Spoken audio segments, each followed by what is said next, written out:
Halo teman-teman, selamat datang di konten saya. Jadi ini adalah konten pertama saya di YouTube. Jadi adalah konten perdana saya. Jadi sebelumnya belum pernah buat ya video di YouTube. Jadi kalau ditanya grogi atau enggak, ya aku grogi saat ini karena belum terbiasa ngomong depan kamera. Jadi aku belum perkenalan ya. Nama aku Nika Pink Purnamasari, bisa dipanggil Pink ya, dari nama aja kan udah tahu kalau aku emang asli Bali, jadi orang Hindu. Asli Bali ya, lebih tepatnya Gianyar. Tapi untuk menempuh kuliah pada saat pengambilan sarjana itu aku kuliahnya di Denpasar, di Fakultas Ekonomi dan Bisnis Universitas Udayana. Kemudian setahun setelah lulus dari kampus FKB Unud,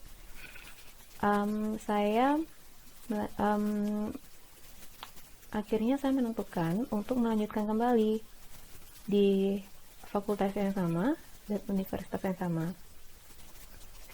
Memang sulit sih masuknya, dari 90 orang cuma diterima 35 orang, jadi saya bersyukur saya bisa masuk.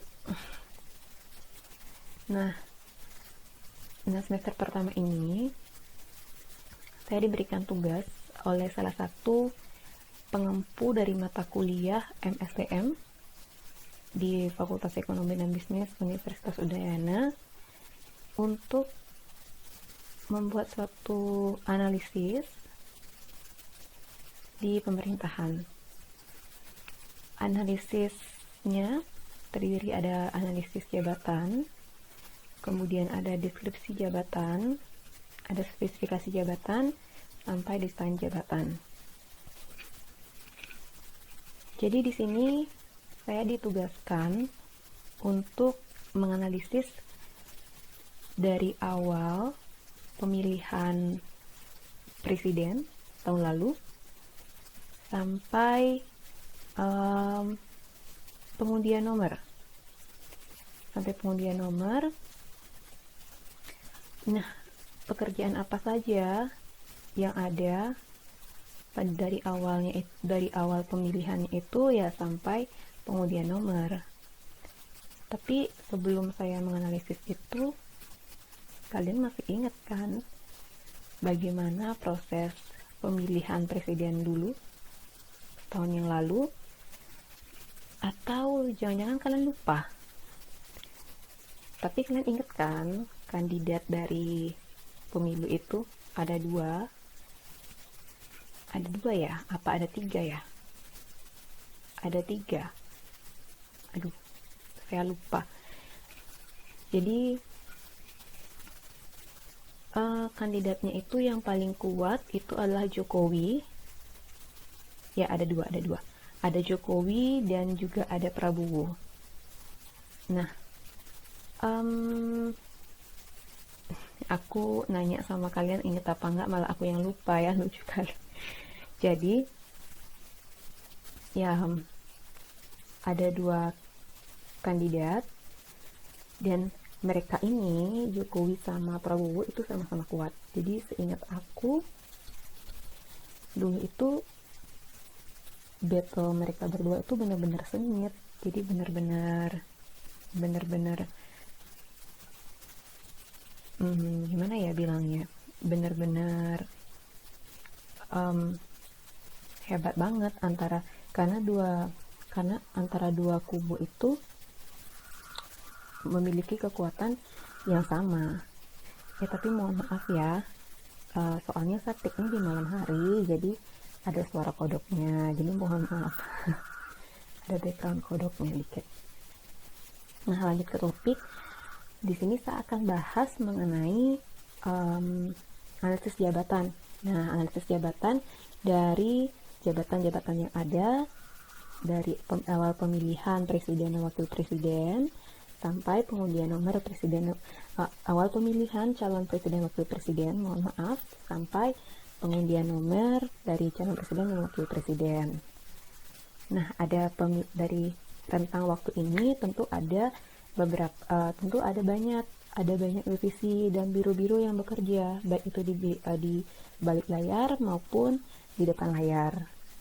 Jadi untuk nanti ya, saya akan menganalisis 11 jabatan dari banyak jabatan yang ada untuk menyelesaikan tugas dari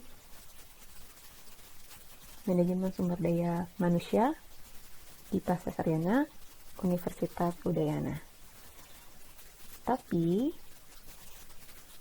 sekali lagi, sebelum saya menganalisis jabatan, saya akan ngasih kalian video yang mungkin yang pada lupa mengenai bagaimana proses pemilihan presiden dan wakil presiden dulu tahun lalu. Itu bisa menyegarkan kembali ingatan-ingatan kalian. Karena itu aku kasih deh satu video yang bisa mengingatkan kalian mengenai pertempuran atau battle di antara kedua kandidat itu. Jadi semoga kalian suka. Aku putar nih ya, saksikan.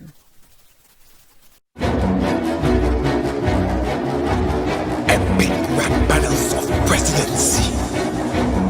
Prabowo versus Jokowi.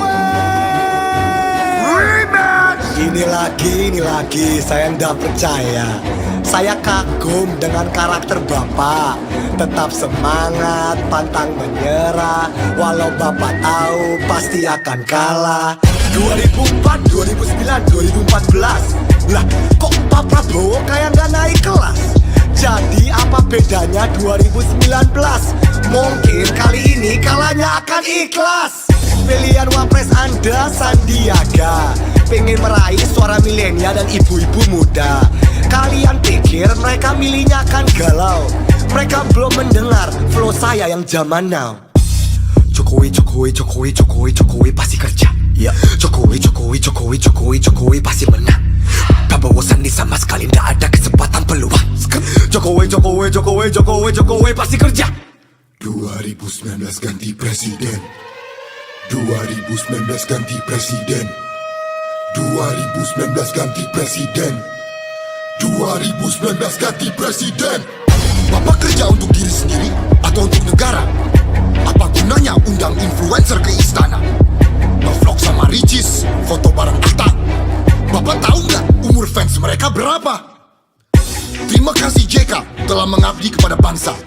Tapi untuk suara, Jokowi butuh ulama. Untung kali ini kita nggak usah bawa wakil kita.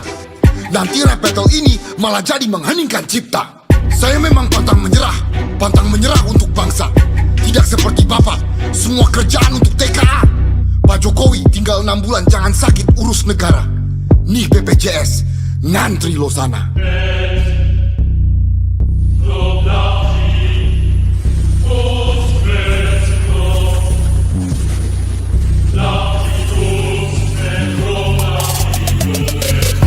Bapak tahu apa soal ngantri? Masa lampau saya digusur 3 kali. Hidup susah payah mana Bapak mengerti? Dari kecil hidup enak anak menteri. Apa sangat tahu difitnah saya diam? Dihujat direndahkan saya juga diam. Hinaan celaan hoax disebarkan. Tapi kali ini saya akan lawan. Karena Indonesia pintar, Indonesia sehat. 1 juta terdaftar. Itu hasil kerja saya. Sementara Bapak cuma ngurusin tuh kuda. Bapak saya emang menteri, kakek saya bikin BNI saya dalam abri 70 tahun untuk negeri. Jokowi, rakyat dibohongi, janji diingkari, amanat dikhianati, dasar boneka PDI. Anda terlalu sibuk bangun tol. Utang negara jadi nggak kekontrol. Satu hal yang bikin pendidikan bobol. Ikan teri, ikan paus, ikan. Tunggu. Pak Prabowo, Pak Jokowi, rap dan rap battle kan dari luar negeri. Daripada rap battle, pantun battle. Jalan-jalan pergi ke pasar. Cakep. Di pasar beli terompet. Pret. Kalau kalian gak mau kesasar, Gak mau. ya jangan jadi kampret. Pagi-pagi olahraga. Capek tuh Pak. Keluarin meja pingpong. Orang kaya. Jadi orang jangan banyak gaya. Ah, siap. Urusin tuh cebong.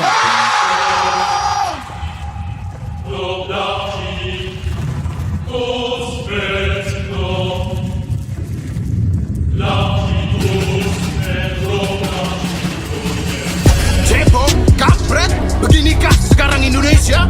Hatta, apakah perjuangan kita sia-sia? Sedih saya melihat kondisi negeri ini, di mana saudara dan saudara bertengkar dan berkelahi. Kamu Jokowi, gede-gedein utang negara. Makan tuh sepeda. Prabowo, korupsi nggak apa-apa kalau nggak seberapa menurut saya. Joget kamu yang nggak seberapa. Kasih tahu pendukung kalian, dewasalah dalam berdemokrasi. Silakan adu argumen, tapi nggak usah lapor polisi. Kalau semuanya masuk penjara, Cuma satu pertanyaan kita, yang mau nyoblos siapa? Perjuanganku lebih mudah karena melawan penjajah. Perjuangan kalian akan lebih sulit karena melawan bangsa sendiri. Melawan penebar kebencian, hoax, grup WhatsApp keluarga, humor sampah, K-popers, Bung. sobat gurun, Bung. pemain Mobile Legends. Bung, stay in karakter. Maka ingatlah saudara-saudara, Pilpres ini bukan untuk kepentingan pribadi, tapi untuk kepentingan negeri merdeka. Who won? You decide! 17 April 2019! Thank you, nice Peter Epic Lloyd from Epic Rap Battles of History! Jangan golput!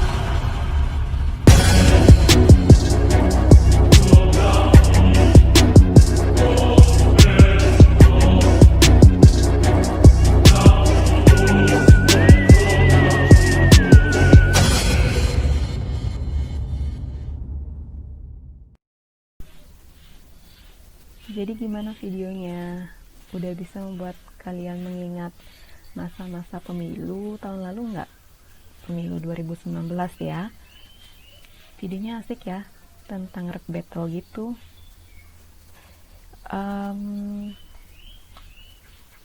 Ya aku juga nonton di YouTube itu viewersnya lumayan ya, rap battle antara Jokowi sama Prabowo. Tapi by the way, aku ganti background lagi karena take di tempat dan waktu yang berbeda lagi ya. Cuma masih dalam satu rentetan. Jadi sebelumnya itu rap battle-nya itu mengatakan bahwa bagaimana kepemimpinan Jokowi dalam kepemimpinannya terdahulu sebelum terjadinya pemilu, dan bagaimana sifat dari kepemimpinan dari Pak Prabowo Subianto. Jadi rap battle itu menceritakan masing-masing karakter dari calon presiden wakil presiden kita pada pemilihan pemilu 2019. Dua-duanya itu sama-sama kuat, jadi diusung oleh partai-partai yang kuat, seperti misalnya Jokowi itu diusung yang paling kuat itu oleh partai PDIP. Jadi emang dari pencalonan sebelumnya, sebelum tahun 2019 itu memang Jokowi juga didukung oleh PDIP. Nah pada kali ini Jokowi juga didukung oleh PDIP, ada juga Partai Golkar, Partai Nasdem, dan banyak partai-partai yang lainnya yang memang membuat Jokowi itu unggul dalam pemilihan presiden tahun 2019 tahun lalu. Tapi sebenarnya Pak Prabowo juga tidak kalah dalam dukungan partai ya, karena Pak Prabowo juga di belakangnya itu memiliki dukungan partai yang benar-benar kuat juga, seperti misalnya Partai Gerindra, Partai Demokrat, PAN, PKS, dan Partai Berkarya. Jadi mereka itu merupakan dua kandidat yang sama-sama kuat. Well, hanya saja sekarang ada pemilu sehingga akan membuat sehingga akan memutuskan dari adanya pemilu itu pemilihan umum di mana akan diputuskan oleh rakyat sebenarnya siapa yang akan menang gitu. Dan pada akhirnya itu dimenangkan oleh Jokowi dan pasangannya, yaitu Bapak Maruf Amin. dengan perolehan suara sekitar, kalau nggak salah aku ingat itu 55,5%, sedangkan Bapak Prabowo sekitar 44,5% ya kalau nggak salah. Jadi sebenarnya lagi sedikit sih itu suaranya, tapi ya seperti aku bilang sebelumnya, mereka tuh sama-sama kuat. Tapi karena lebih unggul Bapak Jokowi dan Maruf Amin, jadi pada saat itu dilantiklah beliau untuk menjadi presiden dan wakil presiden di Republik Indonesia. Nah sampai hari ini ya guys, jadi sampai hari ini masih menjabat. Nah sebenarnya dalam proses pemilihan itu dari awal sampai akhir, adanya penentuan presiden dan wakil presiden, di proses dari awal sampai akhir itu tentu ada tahapan-tahapannya. Jadi dimulai dari pendaftaran calon presiden, wakil presiden, kemudian verifikasi berkas, dan seperti halnya kita daftar di universitas-universitas baru ya. Jadi ada pendaftaran tentunya, ada verifikasi tentunya. Kemudian cuma bedanya pada pemilihan presiden wakil presiden ini memang lebih agak ribet dibandingkan pendaftaran universitas. Nah, dimulai seperti yang saya bilang sebelumnya, karena ada proses tahapan dari awal sampai akhir. Jadi pada saat di awal sampai akhir itu peran Bawaslu itu sangat penting. Jadi selain Bawaslu sebagai pengawas pemilu, di sana peran KPU juga benar-benar penting ya guys, karena mereka berdua itu benar-benar perlu untuk menjalankan tanggung jawab mereka pada saat pemilihan, karena dua kandidat benar-benar sama-sama kuat. Jadi memang berat kerja KPU dan Bawaslu pada saat itu. Jadi untuk tahapan-tahapan dari awal sampai akhir itu jadi dimulainya suatu pengawasan oleh Bawaslu dan dimulainya suatu kegiatan oleh KPU itu tepatnya pada tanggal 30 September, di mana pada tanggal 30 September ini sudah terjadi pembentukan Panwaslu di tingkat kecamatan dan kelurahan, kemudian dilanjutkan dalam rangkaian pemilu lainnya seperti misalnya perencanaan program anggaran, pendaftaran partai politik, verifikasi partai politik, dan pembentukan pengawas TPS, serta kegiatan-kegiatan lainnya yang menunjang kegiatan pemilu. Nah, kegiatan-kegiatan ini dilakukan oleh KPU dan tidak luput dengan pengawasan dari Bawaslu. Selain dua lembaga ini, ada juga lembaga-lembaga lain yang mendukung pemilihan calon presiden Indonesia di periode 2019 tahun lalu. Nah, masing-masing dari lembaga itu ada Bawaslu, ada juga KPU yang benar penting, ada juga ID atau LIPI. Itu banyak sebenarnya organisasi-organisasi yang ada di pemerintahan yang memang berperan penting pada saat pemilihan presiden wakil presiden 2019 tahun lalu. Jadi masing-masing dari lembaga tersebut memiliki tugas-tugas dan kewajiban-kewajiban yang memang harus mereka lakukan demi terlaksananya pemilihan itu, demi terlaksananya pemilihan dan demi berjalan lancarnya pemilihan presiden dan wakil presiden tahun lalu. Nah, setiap organisasi seperti yang aku katakan itu di dalamnya itu memiliki tugas dan kewajibannya masing-masing kan, dan tugas dan kewajiban itu juga memang benar-benar harus tepat untuk setiap staf-staf yang ada. Tujuannya untuk meningkatkan efisiensi dalam suatu perusahaan ataupun untuk meningkatkan kinerja dan produktivitas perusahaan seperti itu. Tapi maka dalam pembentukan tugas dan kewajiban itu dan bagaimana mereka melakukannya dalam suatu perusahaan, jadi mereka perlu kita rumuskan panduan-panduan pekerjaan yang biasa kita sebut analisis jabatan gitu. Nah, analisis jabatan ini nggak lain nggak bukan, itu tujuannya yaitu untuk mendapatkan informasi berkaitan dengan bentuk pekerjaan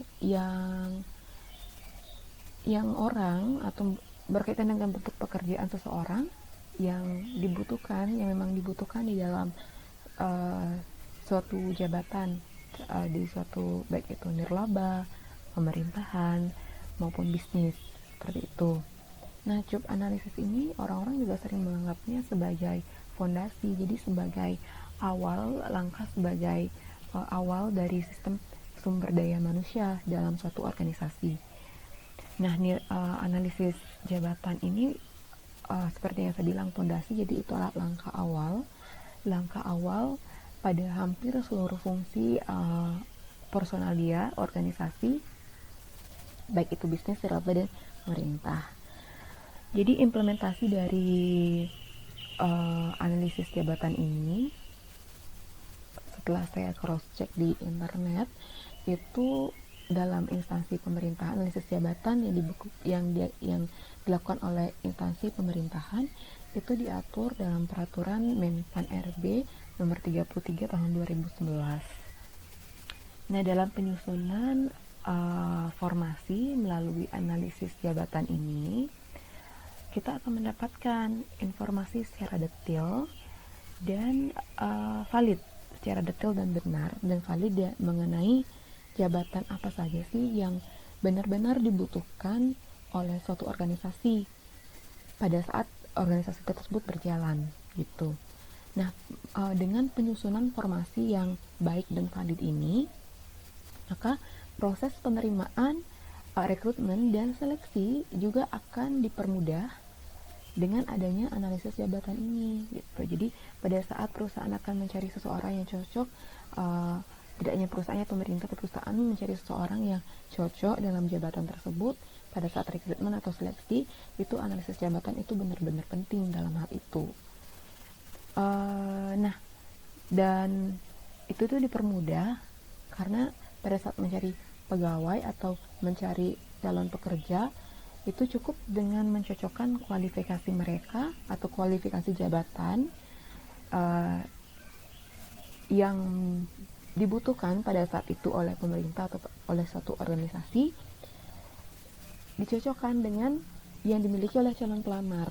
Jadi bisa dicocokkan dari kualifikasi jabatan yang memang kita perlukan pada suatu perusahaan, yang bisa kita cocokkan dengan calon pelamar, jadi yang dimiliki oleh calon pelamar, sehingga nantinya akan diperoleh calon pegawai yang memang berkompeten dalam tugas itu dan sesuai dengan kebutuhan yang nyata atau yang real di organisasi, begitu. Nah, dalam manajemen staf atau pegawai ini, upaya untuk penempatan seperti di pemerintah ya, penempatan PNS, pegawai negeri sipil ini, pada jabatan yang tepat dan dalam susunan organisasi, harus diketahui dulu informasi mengenai tugas dan beban kerja organisasi tersebut. Nah, sebelum penempatan PNS ini, masing-masing orang itu harus mengetahui sebenarnya informasi dari tugas dan fungsi dan beban kerja organisasi itu seperti apa. Jadi informasi ini hanya diketahui melalui hasil dan kegiatan analisis jabatan sebagai fondasi awal dalam melakukan penataan pegawai. Seperti itu.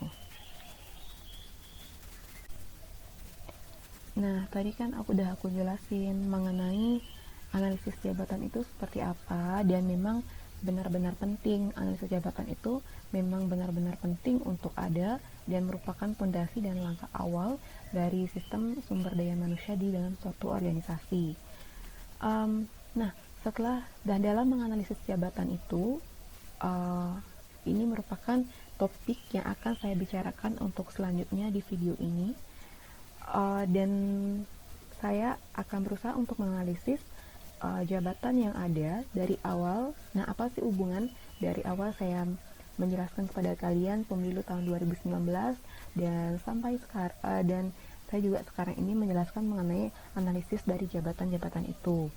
Nah, ini di sini saya akan mau kaitkan antara bagaimana nanti saya akan menganalisis jabatan dari setiap pekerjaan atau setiap jabatan-jabatan yang ada dari awal proses pemilihan presiden dan calon wakil presiden sampai pada pengundian nomor presiden dan wakil presiden. Jadi saya akan mencoba menganalisis lembaga-lembaga atau organisasi-organisasi yang terlibat dalam hal itu, tapi tidak semua ya guys, karena memang banyak organisasi-organisasi yang ada pada tahapan itu, pada tahap pemilihan, pada tahap pencalonan sampai pengundian nomor. Di sini saya mau pilih 11 aja ya, jadi dikat aja dulu 11 pekerjaan atau 11 jabatan yang ada pada saat baik itu di behind the scene atau enggak di depan layarnya dalam pemilihan presiden dan wakil presiden. Baik, pertama kalau misalnya kita lihat dari pengawas pemilu, jadi tentunya dalam suatu pemilihan umum itu ada pengawasnya, dan biasa kita dengar dengan sebutan Bawaslu. Jadi dalam Bawaslu itu tentunya memiliki anggota, di organisasi itu tentu memiliki anggota, dan memang memiliki kayak jabatan-jabatan yang sudah terkoordinasi, jabatan-jabatan yang sudah terkoordinasi. Yang sempat saya baca, jadi di Bawaslu itu pertama ada Biro Perencanaan dan Data. Jadi di Biro Perencanaan dan Data ini lebih mengarah kepada bagaimana mereka merencanakan anggaran dalam suatu pemilihan umum gitu, anggaran. Jadi di sana akan banyak berbicara masalah anggarannya dan bagaimana perencanaan ke depannya pada saat pemilihan tersebut, seperti itu. Terus di Bawaslu selain ada bagian perencanaan, ya sama sih seperti organisasi-organisasi lainnya ya, ada bagian perencanaan dan data, kemudian dilanjutkan dengan ada bagian keuangan. Jadi bagian keuangannya nggak luput dari suatu organisasi itu, memang harus memerlukan orang yang mengatur bagian keuangan ini. Jadi di organisasi Bawaslu ini juga ada Biro Keuangan. Jadi selain Biro Keuangan, karena ini juga mengarah pada organisasi pada pemerintah, jadi di sini diperlukan juga Biro Hukum gitu. Jadi Biro Hukum, jadi kalau jika misalnya ada hal-hal yang memang di luar dugaan, jadi memang memerlukan jalur hukum, jadi di sini ada Biro Hukumnya. Kemudian selain dari Biro Hukum itu bagaimana mereka akan bersosialisasi dengan sesama, dengan antara manusia dengan manusia. Jadi di sana ada Biro Sumber Daya Manusianya. Selain sumber daya manusia juga ada Biro Umum. Jadi ada Biro Umum, dan untuk mengatur teknik-teknis seperti itu juga diatur Biro Teknis dan Humas.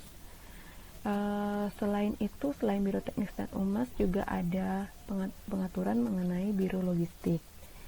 Kemudian selain Biro Logistik yang saya ingat itu ada Inspektorat.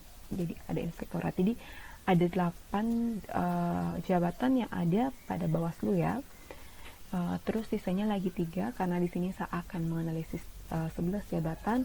Lagi 3 itu saya ambilnya dari KPU. Jadi sebenarnya di KPU itu banyak banget divisi-divisinya teman-teman, tapi aku ngambilnya 3 aja. Jadi di KPU aku ambilnya 3, itu ada bagian hukum dan pengawasan KPU-nya, ada juga bagian humasnya atau hubungan masyarakat, informasi dan hubungan antar lembaga di KPU. Juga saya ambil mengenai umur rumah tangga dan organisasi KPU.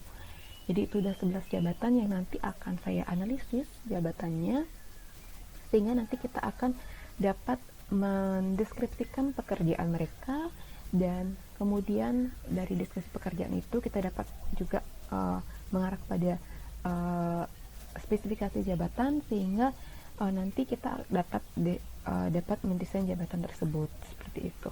Jadi ada proses-prosesnya memang ya, dari analisis, spesifikasi, kemudian ada job desk atau deskripsi pekerjaan, dan desain pekerjaan.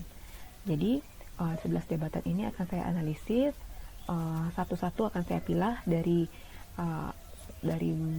misalnya apa yang mereka lakukan dalam menganalisis jabatan itu, terus bagaimana cara mereka untuk menspesifikasi pekerjaan, bagaimana cara mereka untuk mendeskripsikan pekerjaan, dan bagaimana sih caranya desain, bagaimana sih cara misalnya kalau aku di posisi mereka, apa yang harus aku lakukan untuk membuat lebih baik gitu, membuat organisasi tersebut lebih baik, seperti itu.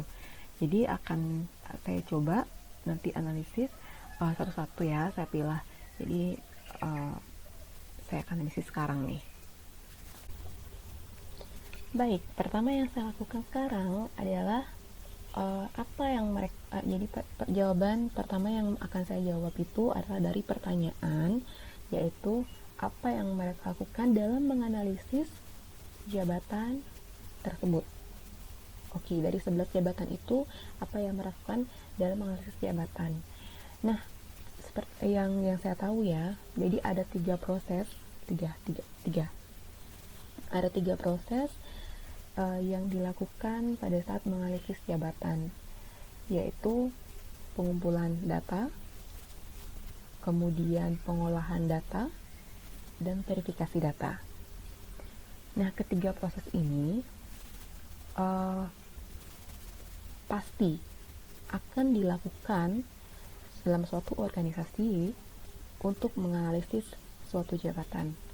Organisasi manapun, dimanapun dan kapanpun akan melakukan tiga hal ini, yaitu mengumpulkan data, mengolah data, dan memverifikasi data.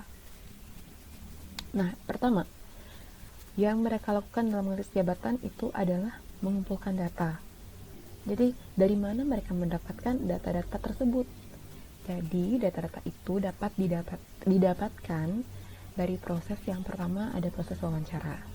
Jadi wawancara itu kalian bertanya kepada responden kalian bagaimana pekerjaan mereka dan bagaimana mereka di lapangan. Jadi sistemnya wawancara face to face. Jadi kalian bertanya. Ada banyak teknik sebenarnya dalam pengumpulan data ini. Jadi selain dari proses wawancara, salah satu prosesnya dapat kalian lakukan dengan observasi. Jadi pengamatan. Jadi pengamatan ini perlu kalian lakukan di dalam menganalisis jabatan ini untuk mengumpulkan data. Jadi pengamatan ini dapat kalian lakukan dengan ya memang datang langsung. Observasi yaitu datang langsung ke responden Anda, ke lokasi responden Anda, mengamati dan pada saat mereka melakukan pekerjaan. Jadi mengamati karyawan atau staf pada saat mereka melakukan pekerjaan. Gitu. Jadi selain observasi ini juga sumber-sumber data yang tadi saya sebutkan itu dapat kalian dapatkan dari literatur lain, atau bisa juga dari gabungan dari beberapa metode-metode ini, seperti itu. Jadi gabungan dari proses wawancara dan observasi bisa kalian lakukan. Jadi dua-duanya itu bisa kalian lakukan dengan sistem wawancara, atau bisa juga dilangsungkan, atau bisa juga diteruskan dengan sistem observasinya gitu. Jadi bisa kalian lakukan mix antara beberapa metode dalam hal pengumpulan data. Nah, pengumpulan data ini memang sangat diperlukan pengumpulan data yang real dan yang nyata untuk kelangsungan dari suatu pekerjaan nanti ya dalam suatu organisasi. Karena itu sangat diperlukan data real yang memang kalian dapatkan di lapangan. Dan selain itu, selain data real, data objektif juga sangat diperlukan dalam proses pengumpulan data ini ya. Dan setelah pengumpulan data, setelah pengumpulan data ini, kemudian karena data sudah terkumpul, data kan sudah kalian kumpulkan dengan metode-metode yang ada seperti yang saya sebutkan tadi, ada wawancara, observasi, literatur, ataupun gabungan dari metode itu. Nah, pertanyaan selanjutnya itu kepada siapa sebenarnya responden, atau dari mana kita mendapatkan data itu? Caranya sudah tahu, metodenya yaitu wawancara, observasi, literatur, tapi dari mana kita mendapatkan siapa respondennya? Jadi respondennya itu adalah para pekerja. Jadi para pekerja yang memang bekerja di lapangan. Jadi dari sana kita tahu bagaimana cara mereka bekerja dan bagaimana keadaan lapang itu sebenarnya gitu. Jadi respondennya tidak lain tidak bukan adalah memang para pekerja itu sendiri ya. Kemudian ya contohnya ya para pekerja itu PNS, pegawai negeri sipil. Nah PNS itu kan kan dia melakukan pekerjaan-pekerjaan tuh di instansi-instansi pemerintah seperti itu. Jadi kita langsung terjun ke tempat mereka bekerja dan memang benar-benar penting untuk melampirkan data yang benar objektif dan real. Tapi dalam menganalisis jabatan ini, tidak semua orang bisa menganalisis jabatan. Jadi dalam suatu perusahaan atau dalam suatu organisasi atau pemerintah organisasi, kalian memang perlu membentuk tim yang khusus untuk melakukan analisis jabatan ini. Karena analisis jabatan seperti yang saya katakan dan jelaskan sebelumnya merupakan fondasi dan memang langkah awal dalam menentukan pekerjaan atau jabatan dalam suatu organisasi. Jadi ini benar-benar penting dan diperlukan tim analisis yang memang benar-benar profesional dan memang benar-benar handal dalam hal ini. Sehingga yang kita harapkan dari tenaga tim analisis jabatan ini adalah agar nanti dapat menghasilkan suatu jabatan dan rumusan jabatan dan uraian jabatan yang memang benar-benar mewakilkan bagaimana keadaan dalam suatu organisasi. Nah, setelah kalian melakukan pengumpulan data, jadi setelah data-data itu terkumpul, kalian tentunya setelah ada pengumpulan data tentunya akan diikuti oleh pengolahan data. Jadi setelah data-data itu terkumpul akan dilanjutkan oleh pengolahan data, di mana pengolahan data ini dilakukan dengan merumuskan data-data yang kita dapatkan menjadi rumusan jabatan atau apa ya tadi disebut ya, kalau nggak salah saya baca nomenklatur. Dirumuskan nomenklatur jabatannya. Jadi pengolahan data ini diharapkan nanti yaitu untuk kepentingan, yaitu dalam penyusunan peta jabatan gitu, dalam mengolah data dan jabatan untuk dijadikan rumus nomenklatur jabatan. Hendaknya memperhatikan hal-hal seperti tugas yang dikumpulkan di lapangan. Jadi itu benar penting ya guys, jadi benar real, benar objektif.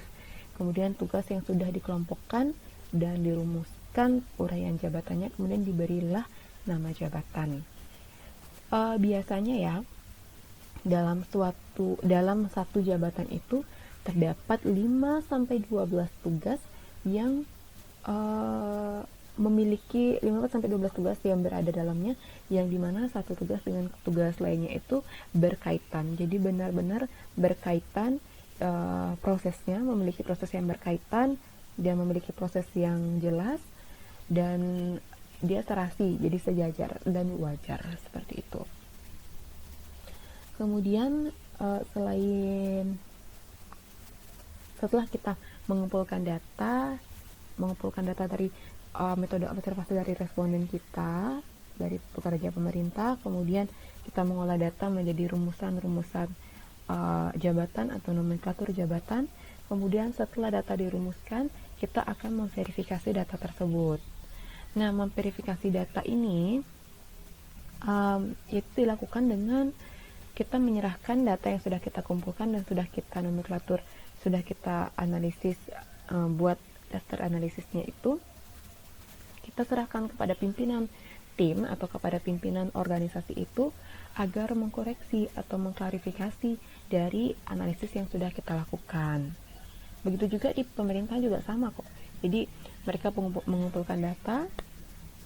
Setelah mereka mengumpulkan data, mereka akan melakukan nomenklatur jabatan. Setelah nomenklatur jabatan dibuat, mereka kemudian memverifikasinya ke pimpinan mereka. Nah, diverifikasi oleh pimpinan, tentunya di sana akan ada proses koreksi atau enggak, kalau misalnya memang benar diklarifikasi lagi, atau enggak ya di approval seperti itu. Tapi kalau tidak, dikoreksi lagi dan kita akan melakukan pengamatan ulang kembali seperti itu. Dan Penyempurnaan hasil olahan itu nanti kalau misalnya memang ada perlu dikoreksi, itu ada editingnya. Seperti yang saya katakan, kita mengulang kembali pengumpulan data sampai nomenklatur jabatan itu. Jadi di sana ada proses editingnya juga jika memang ada yang perlu dikoreksi-koreksi.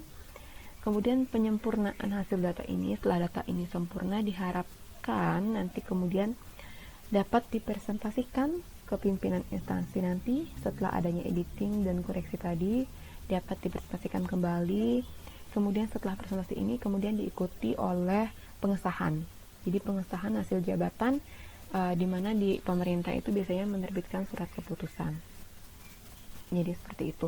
Jadi memang lumayan panjang prosesnya, jadi tidak bisa kita dalam sekali melihat itu dapat membuat suatu deskripsi pekerjaan, tidak bisa. Tapi kalian memang perlu untuk menganalisis terlebih dahulu. Jadi tidak bisa membuat deskripsi pekerjaan begitu saja. Jadi kalian perlu menganalisis datanya terlebih dahulu, dari bawah, dari pekerjaan, dari memang orang yang melakukan pekerjaan sampai nanti setelah melakukan pekerjaan, sampai nanti pengumpulan data itu sudah fix dan sudah kalian lakukan nanti ya.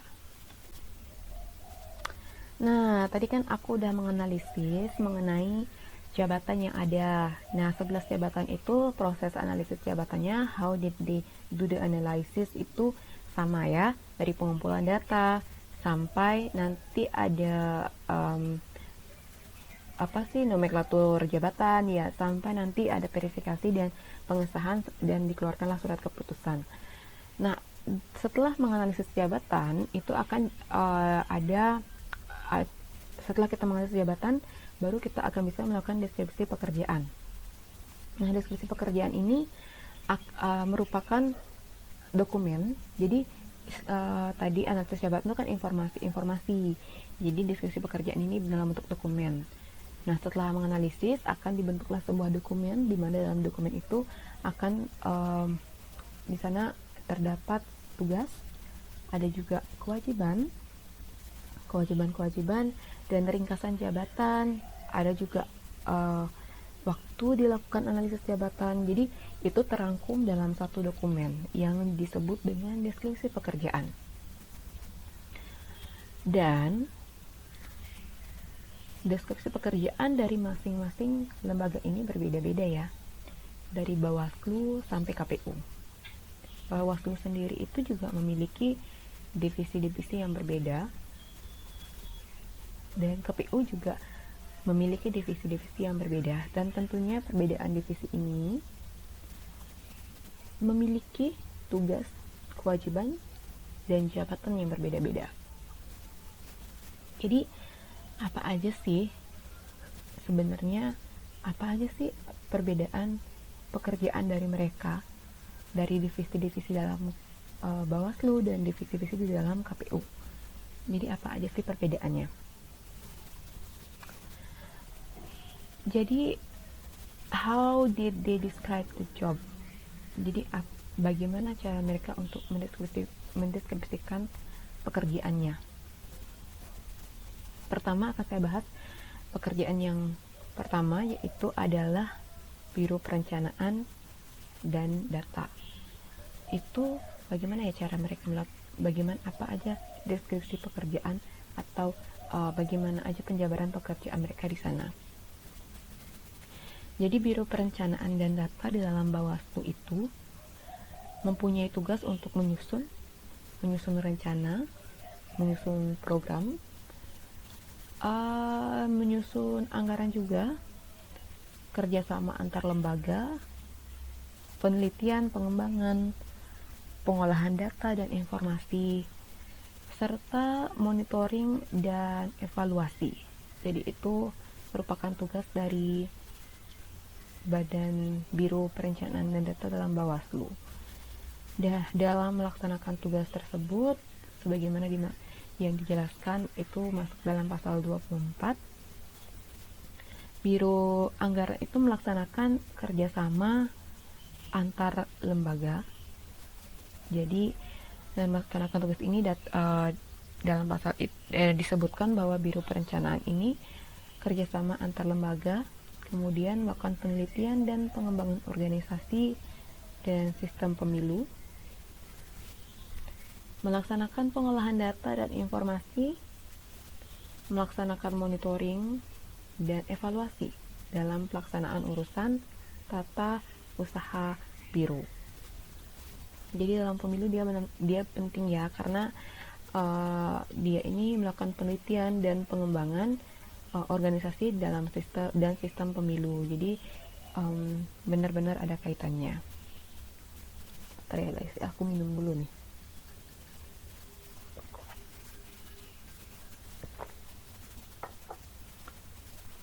Oke, selanjutnya setelah Biro Perencanaan dan Data, ada yang mengelola keuangan nih. Seperti yang saya katakan tadi, ada Biro Keuangan, yaitu tugasnya bukan yang mengelola keuangan ya. Tapi selain itu, Biro Keuangan juga mempunyai tugas seperti verifikasi pelaksanaan anggaran, pelaporan keuangan, dia juga berperan penting dalam pelaporan keuangan, dan bagian bendaharanya. Dari pelaksanaan tugas dari dimaksudkan itu, dalam pasal 43, Biro Keuangan ini menyelenggarakan fungsi pengelolaan keuangan, verifikasi pelaksanaan anggaran, pelaksanaan akuntansi dan pelaporan keuangan dan pembendaharaannya.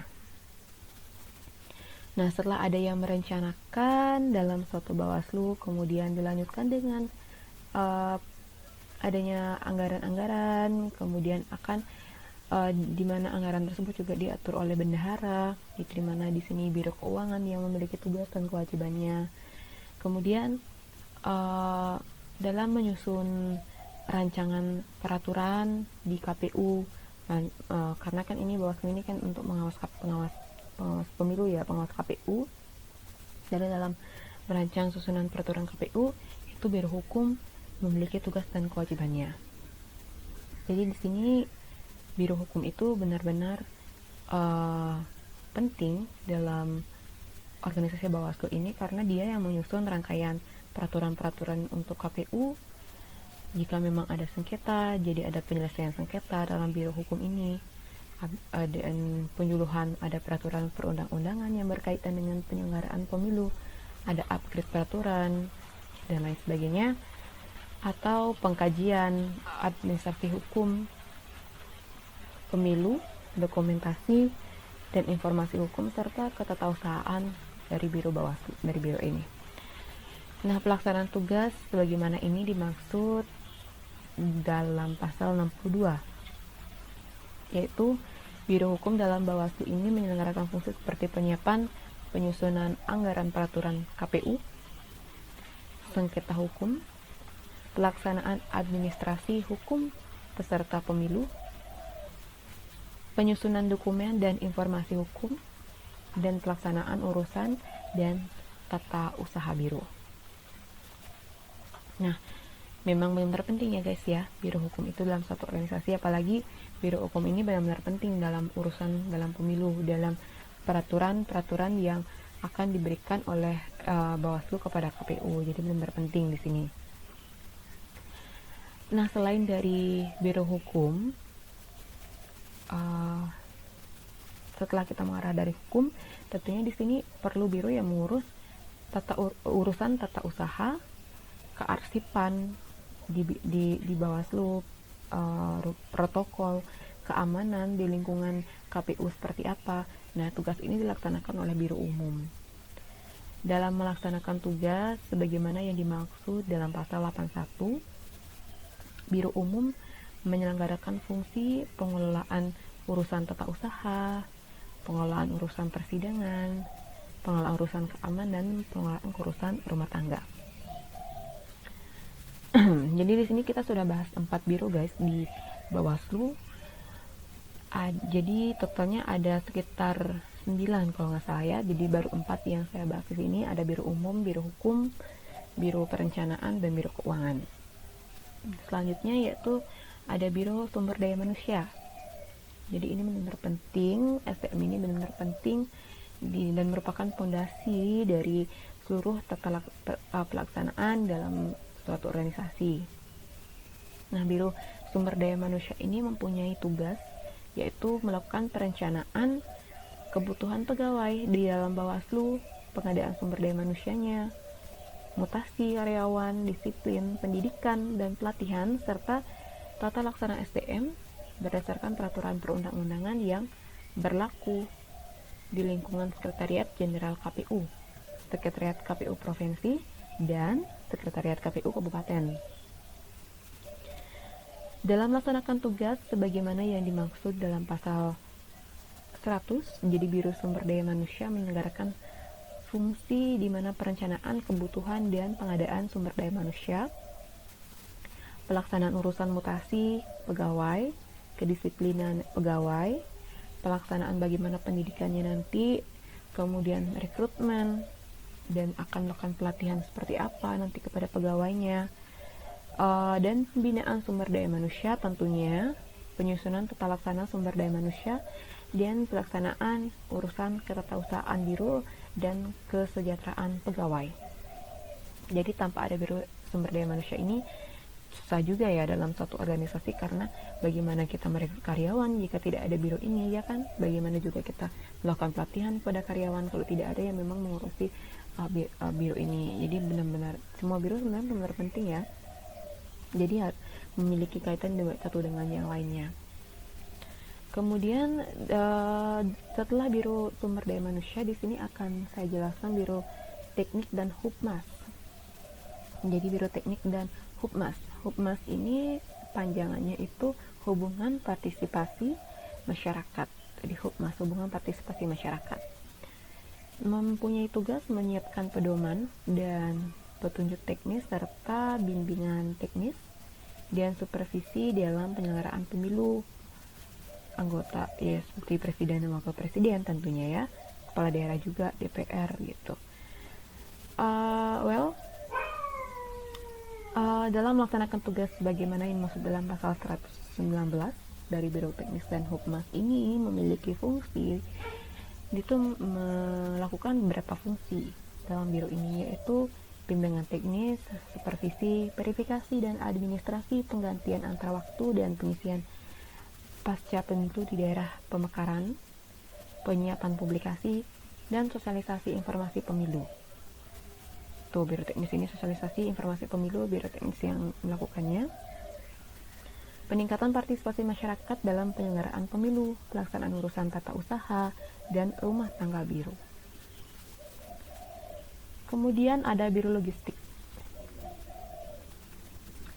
Biro Logistik ini, Biro Logistik ini juga benar-benar berperan penting di dalam Bawaslu ya. Dari Biro Logistik ini mempunyai tugas seperti melaksanakan penyusunan, pengelolaan data, dan dokumentasi kebutuhan pemilu, pengadaan, pendistribusian, pemeliharaan, serta inventarisasi sarana dan prasarana pemilu.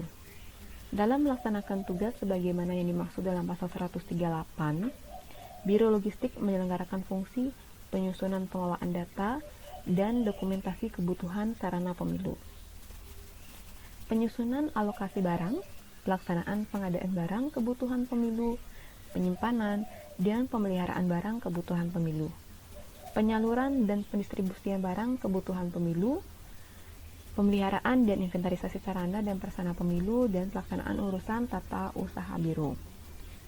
Jadi itu tugas Biro Logistik. Kemudian sekarang ada inspektorat. Di dalam Bawaslu itu ada inspektoratnya juga. Sebentar.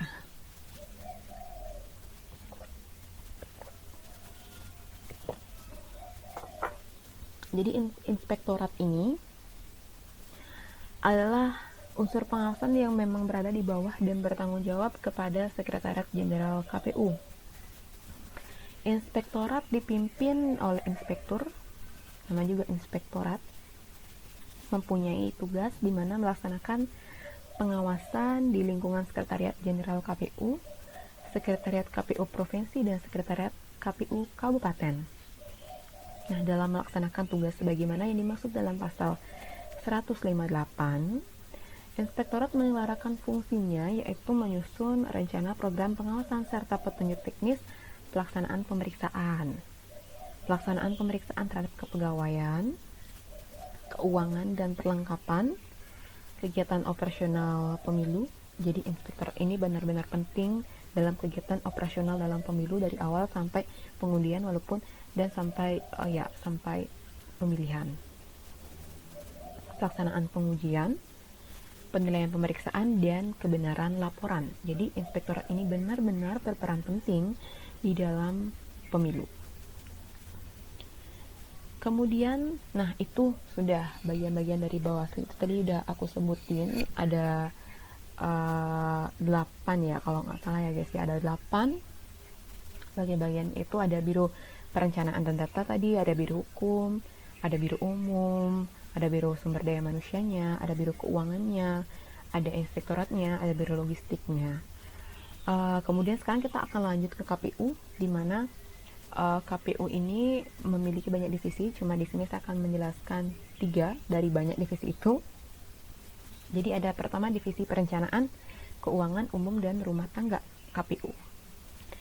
Jadi KPU itu bertugas dan berwenang yaitu untuk menyusun menetapkan peraturan KPU. Dalam hal ini tugas dari divisi Perencanaan, Keuangan Umum dan Rumah Tangga KPU itu tugasnya adalah menyusun dan menetapkan peraturan KPU dan pedoman teknis untuk setiap tahapan pemilihan setelah berkonsultasi dengan Dewan Perwakilan Rakyat dan pemerintah dalam forum rapat dengan pendapat, kemudian mengkoordinasikan dan memantau tahapan pemilihan, melakukan evaluasi penyelenggaraan pemilihan. Jadi dia juga berperan penting dalam mengevaluasi pemilihan itu, menerima laporan dari hasil pemilihan dari KPU Provinsi dan KPU Kabupaten, memfasilitasi pelaksanaan tugas KPU Provinsi dan KPU Kabupaten dalam melanjutkan tahapan pelaksanaan pemilihan jika provinsi, kabupaten, atau kota itu tidak dapat melanjutkan tahapan pemilihan secara berjenjang, serta melaksanakan tugas dan wewenang lain yang diberikan oleh peraturan perundang-undangan. Kemudian, Divisi Perencanaan Keuangan Umum dan Rumah Tangga, sebagaimana yang dimaksudkan dalam pasal 13 ayat 1, di mana tugas dari Divisi Perencanaan Keuangan Umum dan Rumah Tangga ini mempunyai tugas yaitu mengkoordinasikan, menyelenggarakan, dan mengendalikan, memantau, supervisi, mengevaluasi terkait dengan kebijakan, penyusunan program dan anggaran, administrasi perkantoran, rumah tangga dan kearsipan, protokol dan persidangan, pengolahan dan pelaporan barang milik negara, pelaksanaan dan bertanggung jawab dalam pelaporan keuangan, dan memonitoring evaluasi dan pengendalian program. Kemudian ada hubungan masyarakat, hubungan masyarakat, data informasi, dan hubungan antar lembaga KPU. Di mana divisi sosialisasi ini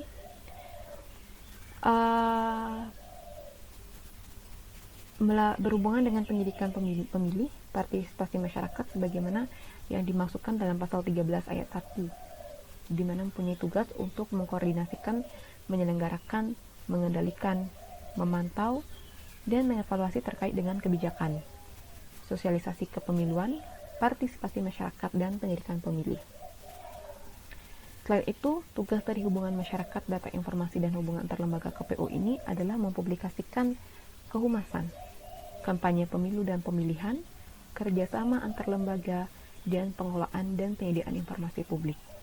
Dan berarti untuk kampanye pemilu itu divisi hubungan masyarakat ini benar-benar sangat penting ya, karena bertanggung jawab terhadap kampanye pemilu. Berbicara tentang kampanye pemilu tahun lalu pada saat pemilihan lumayan gini ya teman-teman ya, battle-nya dalam kampanye itu benar-benar, soalnya masih terngiang di otak saya bagaimana antara dua kubu itu melakukan gini kampanye. Jadi benar-benar saling serang. Nah, terakhir yaitu ada divisi Humas, sumber daya manusia, organisasi pendidikan dan pelatihan, serta penilaian dan pengembangan KPU. Di mana divisi ini, divisi sumber daya manusia, organisasi pendidikan dan pelatihan, serta penelitian dan pengembangan, itu dimana disebutkan dalam pasal 13 ayat 1 mempunyai tugas mengkoordinasikan, menyelenggarakan, mengendalikan, memantau, supervisi, dan mengevaluasi terkait dengan kebijakan rekrutmen anggota KPU provinsi dan KPU kabupaten, penggantian antar waktu anggota KPU provinsi dan KPU kabupaten, rekrutmen anggota PPK, PPS, KPPS, kemudian pembinaan etika, dan evaluasi kinerja sumber daya manusia. Selain itu, divisi sumber daya manusia ini juga memiliki tugas yaitu untuk mengembangkan budaya kerja, tata laksana, dan organisasi, pendidikan, pelatihan, serta pengembangan sumber daya manusia, dan penelitian dan pengembangan kepemiluan. Nah, itu 11 pekerjaan yang saya coba deskripsikan pekerjaannya, dan memang mereka memiliki pekerjaan masing-masing, tanggung jawab masing-masing dalam instansi pemerintah. Jadi sebenarnya deskripsi pekerjaan itu tidak saya dapatkan di internet, jadi di pasal-pasal yang mengatur tugas dan kewajiban dari Bawaslu dan KPU. Ya, sebenarnya sama aja tahapannya dari analisisnya itu seperti itu, pengolahan data, pengumpulan data sampai verifikasi sehingga menghasilkan deskripsi pekerjaan seperti itu. Ya, jadi seperti itu penjelasan mengenai deskripsi pekerjaannya. Jadi setelah menganalisis pekerjaan dengan cara seperti itu, maka akan dihasilkan deskripsi pekerjaan. Nah, selanjutnya dari deskripsi pekerjaan ini akan dilanjutkan ke verifikasi pekerjaan. Nah, bagaimana verifikasi pekerjaannya? Di video sekarang ini, lagi beberapa menit akan aku jelasin mengenai verifikasi jabatan itu. Nah, setelah tadi kita mendeskripsikan pekerjaannya, sekarang bagaimana mereka menentukan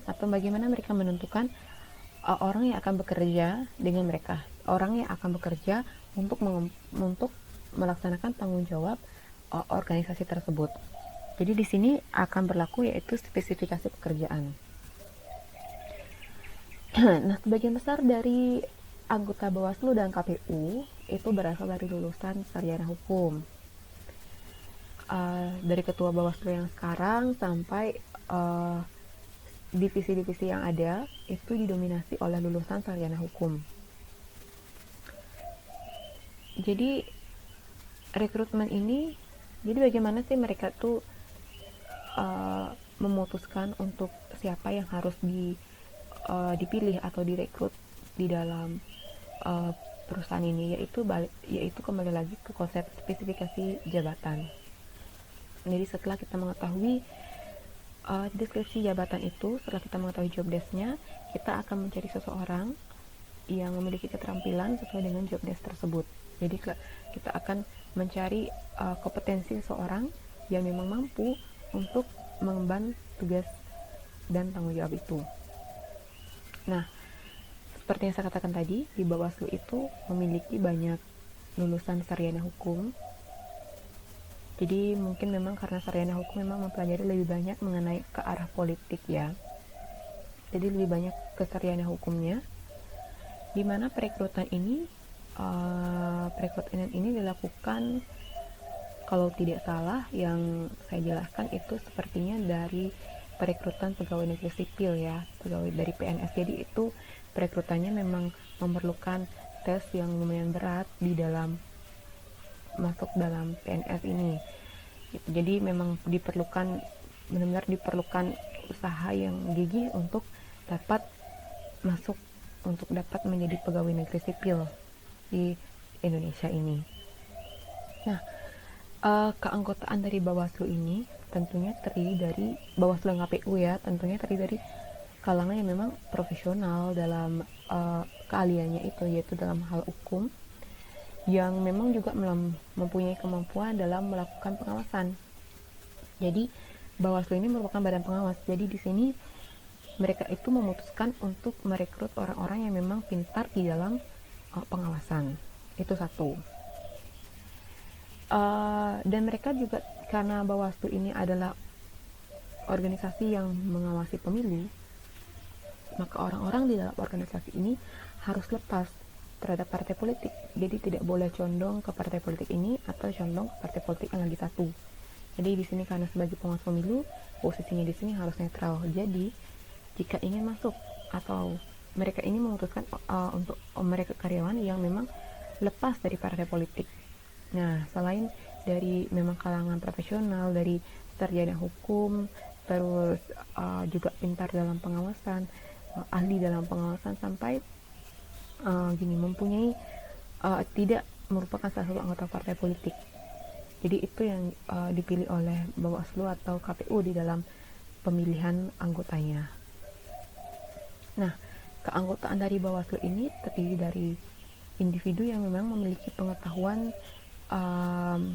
yang luas ya mengenai hukum, STM dan lain sebagainya. Jadi memang benar-benar harus orang yang memiliki kualifikasi, kompetensi yang memang harus mendukung tanggung jawab dan tugas yang diemban oleh Bawaslu.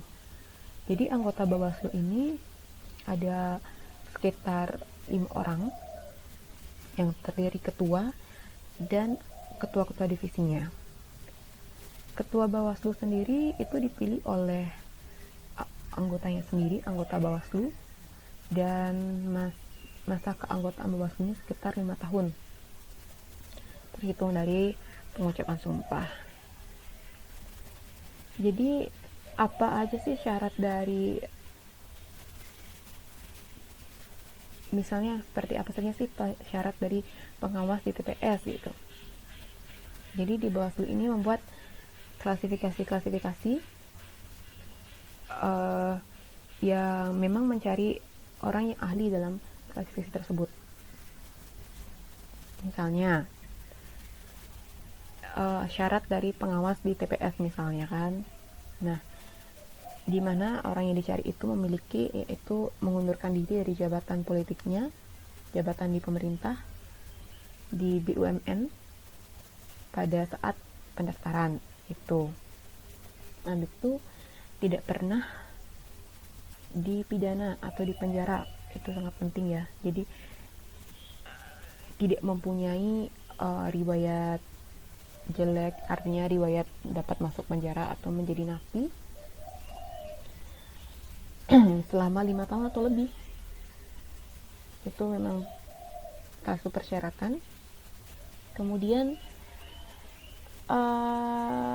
bersedia bekerja penuh waktu. Jadi itu keadaannya memang harus, keadaan organisasi memang harus dituruti oleh pelamar.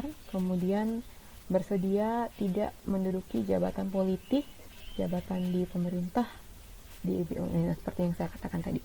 Kemudian tidak berada dalam ikatan perkawinan dengan sesama penyelenggara pemilu, karena itu akan berujung pada miskomunikasi nantinya, atau nanti berujung kepada hal negatif lainnya yang memang tidak diinginkan dalam pemilu. Nah, karena sekarang ada corona, jadi tes swab itu memang diperlukan di mana-mana ya. Kemudian untuk meningkatkan kualitas pengawasan dan penegakan hukum dalam pemilu, maka persyaratan anggota Bawaslu ini memang perlu berlatar belakang pendidikan dan yang memang perlu berpengalaman dalam yang seperti saya katakan tadi, karena kebanyakan SH itu dalam bidang politik, pemerintahan, hukum, sosiologi, komunikasi, statistika, dan teknologi informasi minimal selama 10 tahun. Jadi seperti itu klasifikasinya ya. Selain itu juga untuk mendukung kematangan dalam pengelolaan pengawasan pemilu ini, Bawaslu memandang tepat usulan batasan usia dalam RUU pemerintahan, yaitu sekitar 45 tahun. Batasan minimal 45 tahun selaras dengan rencana penetapan status anggota Bawaslu sebagai pejabat negara. Jadi itu. Jadi bagaimana mereka memutuskan untuk siapa yang akan mereka rekrut atau siapa yang akan mereka pilih, yaitu dengan pertama itu adalah dilihat dari sisi pendidikannya, backgroundnya. apakah backgroundnya itu berasal dari yang pintar sosiologi, komunikasi, politik, tentunya hukum, kemudian juga komunikasi, itu benar-benar penting. Umur, usia itu juga benar-benar penting. Ada batas minimal usia yang harus terdaftar, terus pengalaman sebelum bekerja di sini itu benar-benar penting dalam spesifikasi seseorang dalam melamar suatu pekerjaan. Selain itu, latar belakangnya benar-benar penting ya guys ya. Oke, lanjut pada bahasan ke terakhir, yaitu adalah apa yang akan aku lakukan atau apa yang akan saya lakukan jika saya itu menjadi seorang pemimpin dalam suatu organisasi. Jadi sebenarnya kalau ditanya apa yang saya lakukan dalam satu dan jika menjadi memang seorang pemimpin dalam satu organisasi tersebut, jika untuk apa yang saya lakukan untuk memperbaiki desain proses pekerjaan yang ada dalam satu organisasi. Itu balik lagi tergantung dengan budget pertama. Jadi tentunya perusahaan mempunyai budget untuk hal itu. Selain dari budgeting, tergantung dengan situasi dan kondisi dari perusahaan tersebut. Jadi sebenarnya ada 4 cara yang kita perlukan dalam memperbaiki pekerjaan, desain proses pekerjaan untuk perusahaan. Desain proses itu merupakan suatu proses di mana ketika kita itu ingin untuk menyederhanakan suatu tugas atau suatu pekerjaan seorang karyawan. Jadi lebih gampang karyawan tersebut untuk menerapkan pekerjaan-pekerjaan itu karena sudah kita desain ulang dan sudah kita sederhanakan.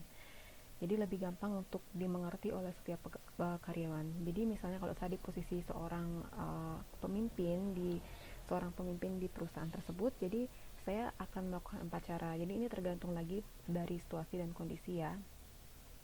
Jadi 4 cara yang saya lakukan itu pertama adalah memberikan seluruh pekerjaan kepada seorang karyawan, memungkinkan jadinya karyawan tersebut bekerja secara luasa karena pekerjaan tersebut dipegang oleh satu orang. Nah, itu hal yang pertama yang akan saya lakukan apabila karyawan dalam satu perusahaan tersebut memang susah di dalam membagi pekerjaannya dari satu orang ke karyawan lainnya. Jadi itu yang akan saya terapkan. Kemudian ada cara kedua. Cara kedua itu adalah dengan memperluas pekerjaan. Jadi apa yang akan saya lakukan jika misalnya saya menjadi seorang pemimpin dalam suatu organisasi untuk memperbaiki desain proses pekerjaan tersebut, yaitu dengan memperluas pekerjaan. Itu yang saya maksud perluas pekerjaan ini adalah memperluas ruang lingkup pekerjaan. Jadi memperluas tempat bekerja dan juga sekalian memperluas jumlah tugas. Jadi tidak hanya satu tugas, tapi juga saya memperluas jumlah tugas itu, begitu juga dengan ruang lingkup dari tugas-tugas tersebut. Jadi seperti itu. Nah, hal ini juga akan dilakukan pada saat kondisi dan situasi tertentu. Jadi sebenarnya masing-masing dari metode untuk mendesain ulang suatu analisis jabatan itu adalah tergantung kembali situasi kondisi beserta budgeting dari perusahaan. Nah, tidak hanya dengan perluas tugas atau memperluas lingkup atau dengan memberikan satu fokus pekerjaan kepada satu orang, tapi perbaikan dalam desain proses pekerjaan itu dapat kalian lakukan dengan rotasi pekerjaan. Jadi dari namanya saja rotasi pekerjaan, rotasi kan artinya perputaran. Jadi rotasi pekerjaan atau perputaran pekerjaan ini adalah dimana ketika suatu organisasi itu memindahkan satu orang karyawan dari satu pekerjaan ke pekerjaan lainnya. Contoh kalau yang ini mungkin bisa dilihat dalam suatu organisasi, misalnya perhotelan, di mana dalam satu perhotelan ini ada satu orang, di mana satu orang ini satu orang wanita misalnya. Jadi dia ini posisinya dulu sebagai seorang front office. Kemudian dari seorang front office itu kemudian dipindahkan ke bagian front office hotel, kemudian dipindahkan ke bagian front office bagian spa atau bagian bagian kafeterianya atau bagian restorannya atau bagian dia spanya dipindah ke bagian spa, kemudian dari front office spa itu akan dipindah menjadi ke pekerjaan lainnya, misalnya seperti atau ditingkatkan pekerjaannya menjadi supervisor dan kemudian ditingkatkan lagi pekerjaannya menjadi seorang manajer seperti itu. Jadi terus ada rotasi-rotasi pekerjaan seperti ini, bukan hanya seorang front office tetapi sebagai seorang housekeeping juga terkadang dalam suatu tempat akan dikerjakan di tempat housekeeping, tapi satu waktu bisa dapat dipindah ke bagian laundry misalnya, seperti itu. Jadi akan ada rotasi pekerjaan di mana di sini itu bertujuan untuk memperbaiki atau bertujuan untuk mendesain ulang pekerjaan dan menyederhanakan pekerjaan itu ya dengan rotasi pekerjaan, jadi dengan memindah-mindahkan pekerja gitu. Kemudian yang terakhir itu adalah selain memperluas pekerjaan, rotasi pekerjaan, pengayaan pekerjaan itu dapat dilakukan dengan pembagian pekerjaan. Jadi pembagian pekerjaan ini berbanding terbalik sebenarnya sama pengayaan pekerjaan, di mana yang memberikan satu orang karyawan itu keseluruhan pekerjaan. Tapi di pembagian pekerjaan ini yaitu 2 orang karyawan yang melakukan pekerjaan dengan penuh waktu. Jadi 2 orang karyawan ini melakukan pekerjaan dengan waktu penuh, disebut dengan pembagian pekerjaan. Ini di sini ada pembagian pekerjaan, memang antara orang itu ada 2, jadi ada pekerjaan yang dibagi gitu. Jadi balik lagi sebenarnya dari ke perusahaan kembali. Jadi bagaimana sebenarnya situasi dan kondisi dari perusahaan pada saat itu. Maka sebagai seorang pimpinan di sana saya akan berusaha untuk mengetahui situasi dan kondisi terlebih dahulu, kemudian baru menentukan metode yang sesuai tentang desain proses desain pekerjaan itu. Sebenarnya ini benar-benar sangat penting ya, dalam desain pekerjaan ini memang benar-benar sangat penting kita lakukan karena keadaan sekitar itu memang terus berubah. Jadi keadaan terus berubah sehingga di sini kita perlu beradaptasi terhadap lingkungan. Jadi dengan untuk beradaptasi terhadap lingkungan ini, maka kita di perusahaan juga perlu mengikuti perubahan tersebut sehingga akan menghasilkan satu perubahan-perubahan seperti misalnya perubahan proses desain ini.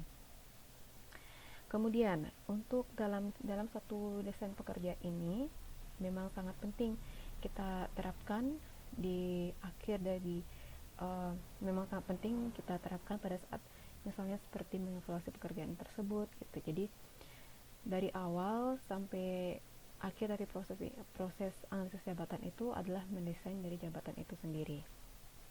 Jadi itu benar sangat penting karena memang memang desain pekerjaan ini memang benar-benar kita butuhkan gitu. Kemudian dalam hal lain di sini kita punya salah satu contoh yang saya sempat baca ya di dalam satu perusahaan tersebut, yaitu di mana salah satu contoh yang terjadi dalam satu perusahaan itu biasanya ada permasalahan yang memang terjadi di dalam suatu perusahaan. Nah, salah satu contoh dari permasalahan dari analisis jabatan itu, karena pada saat menganalisis jabatan kan kita melakukan nomenklatur jabatan. Nah, pada saat melakukan nomenklatur jabatan atau menganalisis jabatan tersebut, terkadang di sini satu pegawai dengan pegawai lainnya itu memiliki pemikiran yang berbeda-beda seperti itu.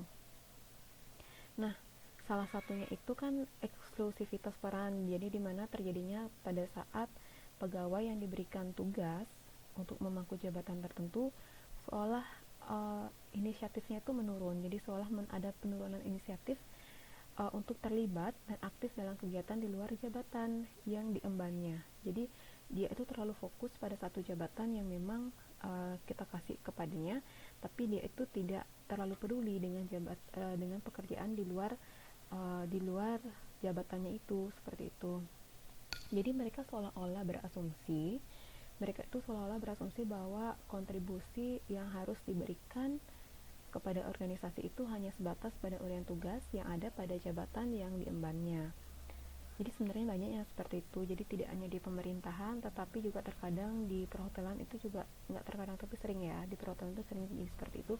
Sehingga di sana kita sebagai head itu harus terus-menerus mengatakan bahwa ini adalah kerjasama tim, dan memang diperlukan untuk kerjasama antara satu bagian dengan bagian lainnya. Nah, lanjut kembali permasalahannya tadi.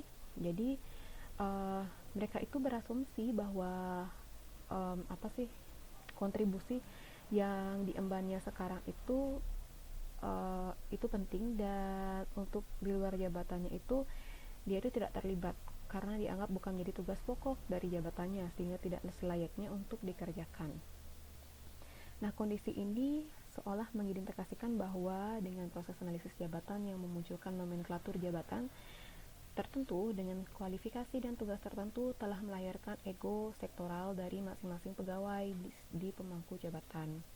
Akibatnya, secara tidak langsung hadirnya proses analisis jabatan yang membagi tugas ke dalam klaster-klaster khusus dapat menjadi faktor pendorong menurunnya optimalisasi peran dari pegawai terhadap organisasi. Proses analisis jabatan secara tidak langsung dapat berpotensi menurunkan keterlibatan dan sumbangsih secara besar dari para pegawai terhadap organisasi itu sendiri.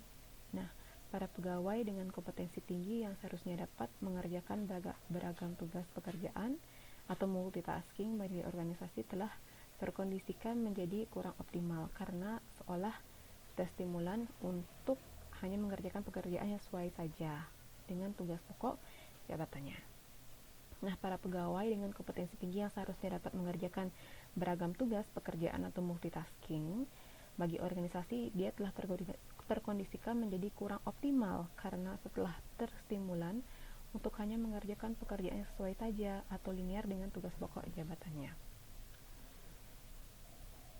Jadi dengan demikian, kalau misalnya keadaan seperti yang tadi yang saya jelaskan itu adanya klasifikasi jabatan sehingga satu orang itu terlalu fokus dengan tugas dan pekerjaannya sehingga akan mengabaikan pekerjaan yang memang di luar dari job desk atau pekerjaannya dia.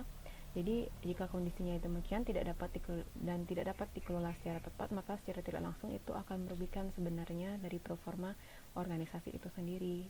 Tuh. Dengan sebenarnya dengan anggaran pegawai itu semuanya sama, dengan gaji yang sama, dengan adanya pengklasteran atau pengklasifikasian ini, tugas pokok secara ketat ke dalam nomenklatur jabatan tertentu secara tidak langsung dapat mengurangi performa organisasi menurut saya. Dengan kualitas personal sumber daya pegawai yang dimiliki harusnya dapat diperoleh capaian kinerja maupun diletakkan secara eksklusif ke dalam jabatan tertentu dengan tugas dan pokok tertentu. Hal ini seolah telah minimalisir peluang adanya kreativitas dan sumbangsih secara lebih besar yang dapat diberikan oleh pegawai. Jadi ini merupakan salah satu yang memang sering terjadi apabila kita mengklasifikasikan atau menomenklatur suatu pekerjaan dalam proses jabatan, itu memang itu akan sering terjadi. Jadi saya ulangi lagi bahwa memang diperlukan seorang pemimpin itu untuk membuat seorang pemimpin itu memang diperlukan benar-benar mengayomi mereka sehingga pada saat hal ini terjadi dalam suatu perusahaan tersebut, dalam suatu partai politik atau dalam suatu pemerintahan, kita harus menekankan bahwa ini merupakan tanggung jawab bersama, organisasi merupakan tanggung jawab bersama. Dengan begitu, walaupun ada klaster-klaster dari pekerjaan ini sehingga dapat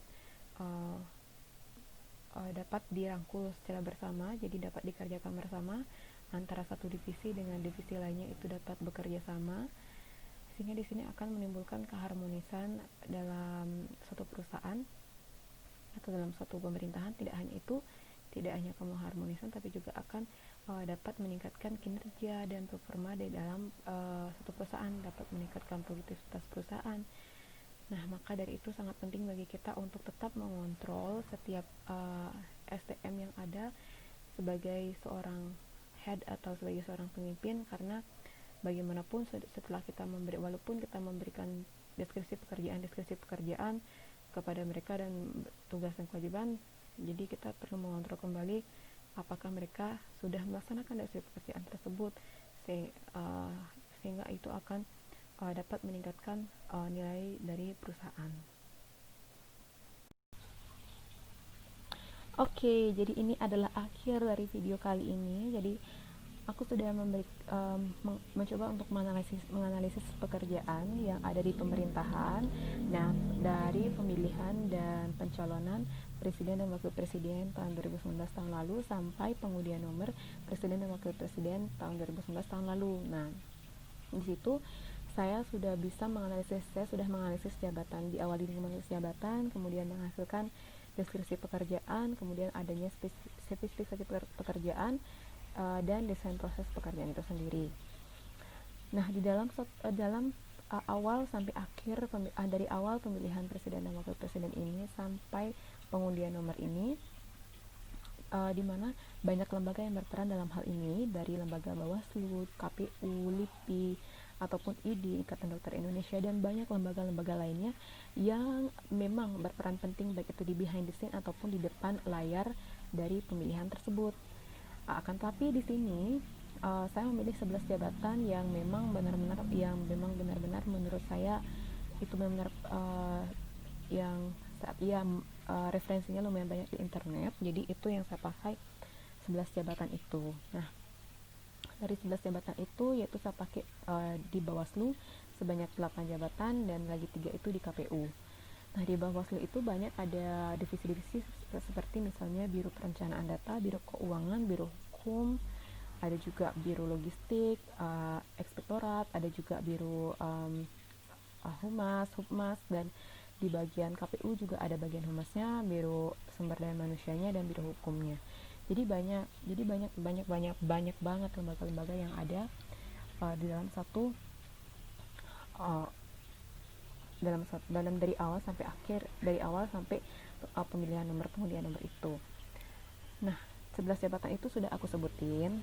Nah, sekarang dengan tugas yang diberikan oleh dosen mata kuliah MSTM, yaitu menganalisis jabatan. Nah, sudah saya analisis di mana di dalam pemilihan dalam satu organisasi dimanapun dan kapanpun itu memang diperlukan analisis jabatan. Jadi analisis jabatan ini merupakan suatu dasar atau suatu fondasi dari awal langkah personalia di dalam membentuk suatu perusahaan. Jadi ini memang sangat penting, ini merupakan awal langkah dari SDM, sehingga maka analisis jabatan inilah merupakan suatu analisis yang memang paling susah di dalam suatu perusahaan kayak gitu. Nah, dalam menganalisis jabatan ini di sini kita dapat melihat ada informasi, tugas, dan kewajiban yang ada dalam suatu perusahaan. Jadi dari analisis jabatan itu, dari informasi-informasi itu kemudian dilanjutkan dan dibuatkan di dalam sebuah dokumen. Jadi analisis jabatan di mana dicari melalui data-data, observasi, wawancara, atau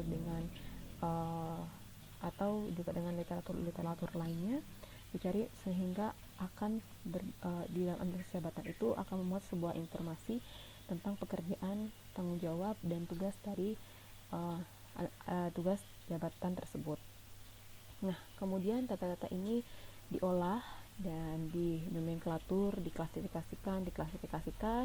Kemudian setelah diklasifikasikan, kemudian dibuatlah setelah diklasifikasikan, kemudian diverifikasilah data-data ini, kemudian dibuatlah suatu keputusan. Nah, orang yang verifikasi ini adalah pimpinan dari organisasi itu.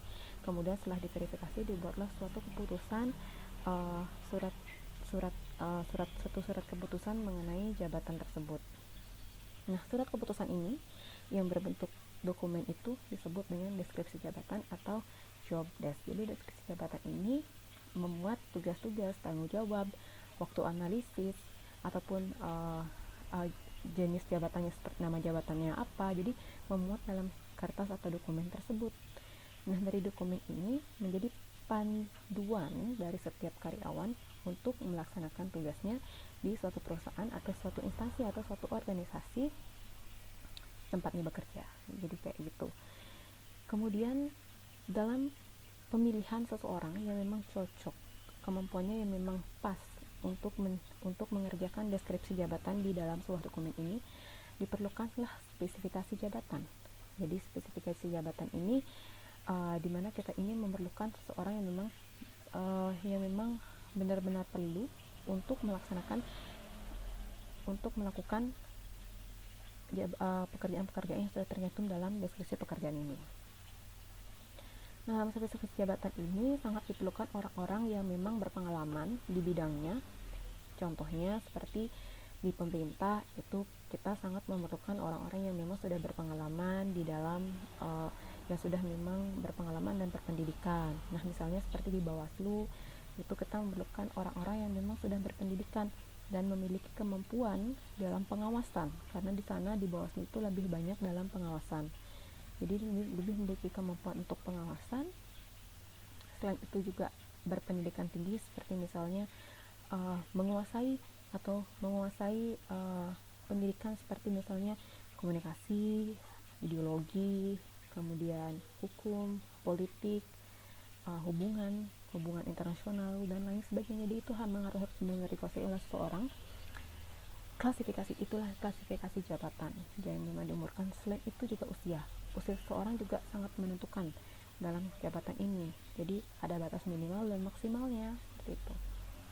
Nah, setelah deskripsi jabatan, spesifikasi jabatan itu terjadi, maka dilanjutkanlah dengan mendesain proses pekerjaan tersebut. Apa artinya mendesain proses ini? Adalah membuat jadi kita sebagai seorang headnya itu bagaimana caranya untuk memperkecil, bagaimana caranya untuk membuat jabat itu dapat bukan diringkas ya, tapi mudah dimengerti oleh pekerja. Jadi dapat kita lakukan dengan 4 cara. Jadi tergantung situasi dan tergantung kondisi. Jadi 4 cara yang dapat kita lakukan yaitu dengan pengayaan karyawan, yaitu dengan memberikan seorang karyawan tugas. Jadi memberikan karyawan itu tugas pokok, jadi tugas fokus tugas sehingga dikerjakan oleh dia. Satu tugas itu memang dikerjakan oleh dia. Jadi benar-benar memberikan seluruh tugas atau tanggung jawab kepada satu orang. Jadi seperti itu. Kemudian ada rotasi pekerjaan, yaitu perpindahan dari satu karyawan ke satu pekerjaan ke pekerjaan lainnya, satu jabatan ke jabatan lainnya. Kemudian yang ketiga itu ada sebentar dulu. Kemudian ada memperluas pekerjaan, di mana di sini memperluas ruang lingkup pekerjaan dari setiap karyawan, memperluas ruang lingkup kerja atau tugas karyawan, seperti itu. Kemudian yang terakhir ada pembagian pekerjaan. Jadi ada 2 orang pekerja atau karyawan yang kita berikan tugas, sehingga di sana tugas itu akan dibagi 2 oleh setiap karyawan tersebut. Nah, jadi itu yang dapat saya sampaikan. Dan juga dalam proses jabatan ini tentu ada juga beberapa hal yang berdampak terhadap kemajuan dari suatu organisasi dalam proses jabatan ini, yaitu kebanyakan mungkin banyak dari karyawan itu susah untuk sudah diberikan suatu klasifikasi pekerjaan, nomenklatur pekerjaan, tapi mereka itu karena lebih berfokus kepada pekerjaan mereka, jadi terkadang mereka itu tidak memperhatikan pekerjaan lainnya yang dimiliki oleh jabatan lainnya, sehingga itu menyebabkan penurunan produktivitas atau penurunan kinerja di suatu perusahaan. Nah, mungkin itu yang bisa saya sampaikan di video kali ini. Jadi itu merupakan kesimpulan yang bisa saya sampaikan di sini. Jadi mohon maaf apabila ada salah kata. Jadi ini karena video pertama, jadi mohon pemahamannya karena ini baru pertama kali saya membuat video. Jadi jika ada yang mau nanti saya update lagi video tentang seperti ini, silakan di share, subscribe, dan like, and comment. Thank you so much.